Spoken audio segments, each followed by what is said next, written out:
जोहार संगी हो। आज हमन एक झन महान राजा के कहानी सुनाबो जेकर नाव रहिस चक्रधर सिंह। औ वो राजा के जिंदगी ले जुड़थे हमर छत्तीसगढ़ के एक अनमोल परंपरा पंडवानी। तो चलो ये रहस्यमय यात्रा में चल देथन। राजा चक्रधर सिंह अपन समय के एक महान औ निडर राजा रहें। वो अपन प्रजा के बहुतेज माया करे औ हर जीव ला अपन संगी माने। राजा के जिंदगी में एक सपना रहिस ए महाभारत के कथा अपन प्रजा संग बांटबो। ओतकेच माया औ श्रद्धा रहिस राजा म पांडव मन खातिर जेकर दर्शन करब के चाह म राजा रोज अपन राजधानी में महाभारत के कथा गवाए। एहीच दरमियान पंडवानी के परंपरा के जन्म होए। राजा चक्रधर सिंह अपन दरबार में एक नवा परंपरा लसुरता करें, जिहां गायक मन महाभारत के कथा लगागा के सुनावत रहीन। धीरे धीरे ये परंपरा के नाव होए पंडवानी पांडव मन के कहानी। औ यहाँ ले शुरू हुई पंडवानी गाथा के सुनहरा इतिहास। पंडवानी गाथा में सुरताल भाव भंगिमा औ कथा कहे के कला लगजब के ढंग ले जोड़ा गे रहीस। राजा के दरबार मौला गावत गावत लोगन के मन मोहित कर देस। धीरे धीरे पंडवानी के ये परंपरा छत्तीसगढ़ के हर गांव में फैल गए।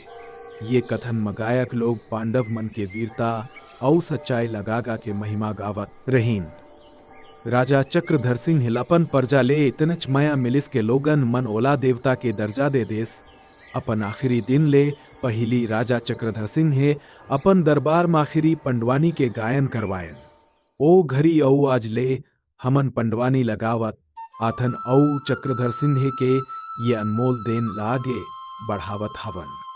संगी हो, पंडवानी ये कहानी न सिर्फ पांडव मन के बात ला सुनाथे पर हमर छत्तीसगढ़ के संस्कार ओ राजा चक्रधर सिंह के महानता लगलो जीवित रखे है। पंडवानी के स्वर माज भी राजा चक्रधर सिंह के आत्मा गूंज थे औ हमर लोक संस्कृति में अजर अमर बन गए है। मोला देखा डरा लगा